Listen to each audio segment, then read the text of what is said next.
ರಾಣಿ ಸಿಕ್ಕಾಪಟ್ಟೆ ಗಟ್ಟಿಗಿತ್ತಿ. ಇವಳಿಂದ ನನ್ನ ಮನೆ, ನನ್ನ ಮಗ ಉಳಿತಾನೆ ಅಂತ ಮನು ತಾಯಿ ಕೂಡ ಸುಮ್ಮನೆ ಇದ್ದಾಳೆ. ಯಾವಾಗ ಮನು ಹುಚ್ಚ ಎನ್ನುವುದು ಶಿವುಗೆ ಗೊತ್ತಾಗುತ್ತದೆಯೋ ಆಗ ಅವನು ಏನು ಮಾಡುತ್ತಾನೆ ಎಂದು ಕಾದು ನೋಡಬೇಕಿದೆ. ಅಣ್ಣಯ್ಯ ಧಾರಾವಾಹಿಯ ಮನು ಪಾತ್ರದಲ್ಲಿ ತೇಜಸ್ ಗೌಡ ನಟಿಸುತ್ತಿದ್ದಾರೆ. ಅವರು ನಾಟಕಗಳಲ್ಲಿ ಅಭಿನಯಿಸುತ್ತಿದ್ದರು. ನಾಟಕ ತಂಡದಲ್ಲಿ ಅವರು ಆಕ್ಟಿವ್ ಆಗಿದ್ದಾರೆ. ಅಣ್ಣಯ್ಯ ಧಾರಾವಾಹಿಯ ನಟ ತೇಜಸ್ ಗೌಡ ಅವರು ಮೂಲತಃ ಬೆಂಗಳೂರಿನವರು. ಅವರಿಗೆ ನಟನೆ ಅಂದರೆ ತುಂಬಾ ಇಷ್ಟ. ಅಂದಹಾಗೆ ಅವರು BCA ಓದಿದ್ದಾರೆ. ಈ ಹಿಂದೆ ಶ್ರೀ ಎಡೆಯೂರು ಸಿದ್ದಲಿಂಗೇಶ್ವರ ಹಾಗೂ ಉದೋ ಉದೋ ಶ್ರೀ ರೇಣುಕಾ ಯಲ್ಲಮ್ಮ ಧಾರಾವಾಹಿಯಲ್ಲಿ ನಟಿಸಿದ್ದಾರೆ. ಅಷ್ಟೇ ಅಲ್ಲದೆ ಇದಕ್ಕೂ ಮುನ್ನ ತಮಿಳಿನ ಧಾರಾವಾಹಿಯಲ್ಲಿಯೂ ಕೂಡ ನಟಿಸಿದ್ದಾರೆ. ಈ ಧಾರಾವಾಹಿಯಲ್ಲಿ ಮಾಳ್ವಿಕಾ ಅವಿನಾಶ್ ಅಭಿನಯಿಸಿದ್ದರು. ಮುಂದಿನ ದಿನಗಳಲ್ಲಿ ಒಳ್ಳೆಯ ಪಾತ್ರ ಮಾಡಬೇಕು, ಜನರಿಗೆ ಹತ್ತಿರ ಆಗಬೇಕು, ದೊಡ್ಡ ಕಲಾವಿದರ ಜೊತೆ ನಟಿಸಬೇಕು ಎಂದು ತೇಜಸ್ ಕನಸು ಇಟ್ಟುಕೊಂಡಿದ್ದಾರೆ.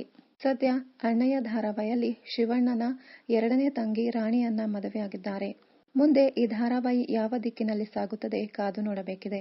ಇನ್ನಷ್ಟು ಕನ್ನಡ ಧಾರಾವಾಹಿ, ಸಿನಿಮಾ ಹಾಗೂ ಇನ್ನಿತರ ನ್ಯೂಸ್ ಅಪ್ಡೇಟ್ಸ್ಗಾಗಿ ಚಾನೆಲ್ ಅನ್ನ ಸಬ್ಸ್ಕ್ರೈಬ್ ಮಾಡಿ. Thank you.